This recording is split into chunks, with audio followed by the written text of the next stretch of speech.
আসসালামু আলাইকুম। আমি মোহাম্মদ মুকাররম হোসেন, বাংলাদেশের একজন সাধারণ নাগরিক।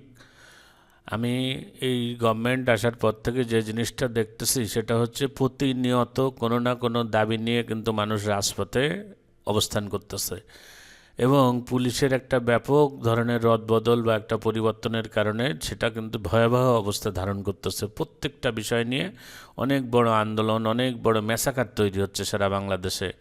বাংলাদেশে জনগণ যে পরিমাণ আছে সেই তুলনায় কিন্তু পুলিশের সংখ্যা খুবই কম। তারপরে দীর্ঘদিন একটা বিভিন্ন অনিয়মের কারণে সেই পুলিশের সিস্টেম কিন্তু বর্তমানে সচল নেই, অথবা পুলিশের যে মনোবল থাকার দরকার সেটাও কিন্তু নাই বা ইনস্ট্রাকশন নাই।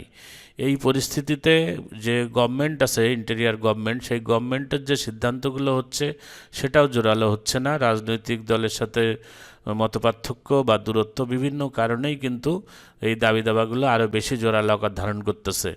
তো আজকে যে বিষয়টা নিয়ে কথা বলবো সেটা হচ্ছে যে ধর্ষণ এবং ধর্ষণের বিচার। ধর্ষণ এবং ধর্ষণের বিচারের জন্য যে আইন আছে সে আইন সংস্কারের কাজ চলছে। এখন আমাদের 2025 সালে এসে বাংলাদেশের যে পরিস্থিতি, তাতে শর্টকাট কিছু সিদ্ধান্ত দরকার। সেটা হচ্ছে এরকম, যেহেতু এর আগে রাজনৈতিক সংস্কার নিয়ে একটা আলোচনা এসছে এবং আমাদের প্রধান উপদেষ্টা উনি কিন্তু বলেছিলেন যে একটা ওয়েবসাইট তৈরি করবেন, সেই ওয়েবসাইটের মাধ্যমে কোন রাজনৈতিক দল কী কী সংস্কার চায়, কী কী চায় না সেটা জনগণের কাছে তুলে ধরবেন। সেক্ষেত্রে আইনগত যে জটিলতাগুলো আজকে 53 বছর ধরে বাংলাদেশে আছে, সেই বিষয়গুলোও কিন্তু খুব সহজে এবং বৈজ্ঞানিকভাবে বা ডিজিটালি সেটা কিন্তু সমাধান করা যায়। একটা ওয়েবসাইট তৈরি করে সেই ওয়েবসাইটে শুধুমাত্র যে রাজনৈতিক দলগুলো আছে বাংলাদেশে, যেরকম নিবন্ধিত কিছু দল আছে 50টার উপরে, আবার অনিবন্ধিত কিছু দল আছে এবং নিষিদ্ধ কিছু দল আছে। এখন নিষিদ্ধ দলের কথা আমি এই কারণে বলছি যে তারাও বাংলাদেশের জনগণ, অনিবন্ধিত যে দল আছে তারাও বাংলাদেশের জনগণ, প্রত্যেককেই অ্যাকুমুলেট করার জন্য। আর বৈধ যে রেজিস্ট্রেশনকৃত দলগুলো আছে সেগুলো তো আছেই। দেখা গেল যে ওয়েবসাইটটায় থাকবে যে ধর্ষণের বিচার কি হওয়া উচিত, অর্থাৎ সবাই দাবি করতেছে ধর্ষণের বিচার উন্মুক্তভাবে হওয়া উচিত, ইসলামীভাবে হওয়া উচিত, বিভিন্ন রকম বক্তব্য এখানে আসতেছে। আমাদের দেশের যে প্রচলিত আইন, সেখানে মানুষ বিচার পায় না বলেই কিন্তু অপরাধের এত প্রবণতা। পৃথিবীর কোনো দেশে কিন্তু মানুষ এত অপরাধ প্রবণ না। আমাদের দেশে যেহেতু বিচারহীনতার সংস্কৃতি দীর্ঘদিন ধরে চলে আসতেছে, যার কারণে কিন্তু অপরাধ প্রবণতা প্রচণ্ড রকম বেড়ে গেছে। খুনের থেকেও কিন্তু ভয়াবহ হচ্ছে ধর্ষণ। আর শিশু ধর্ষণের ব্যাপারে তো কারোর কোনো বক্তব্যই থাকতে পারে না। সেক্ষেত্রে বর্তমান সরকার একটা ওয়েবসাইট তৈরি করে সেখানে বিভিন্ন রাজনৈতিক দলের মতামত নিয়ে কিন্তু একটা সরকারিভাবে ফরমান জারি করতে পারে।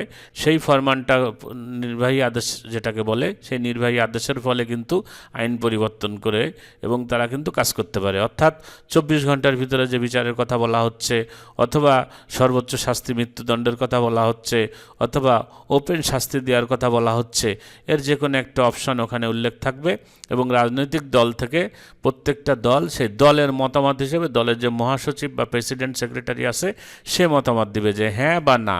তাহলে জনগণ জানতে পারতেছে যে এই বিচারের প্রক্রিয়ায় কোন দল কী রায় দিচ্ছে।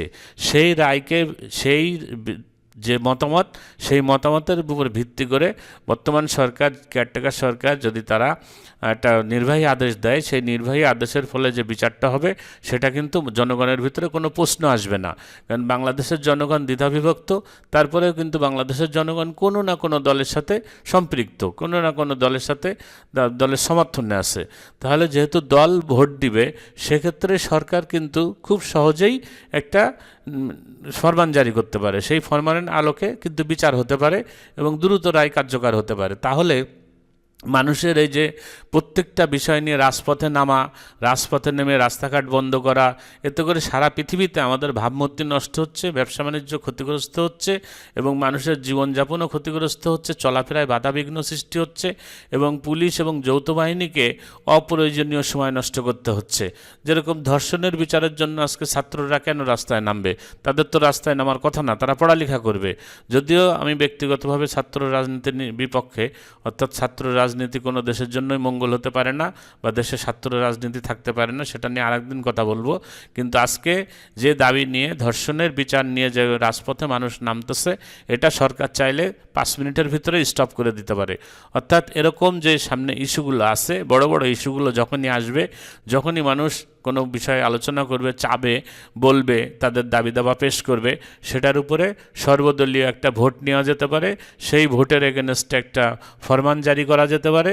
সেই ফরমান কার্যকর করলেই কিন্তু আজকে বাংলাদেশকে সারা পৃথিবীতে একটা জঙ্গলি রাষ্ট্র হিসেবে যে উপস্থাপন করা হচ্ছে সেটা থেকে আমরা মুক্তি পাবো।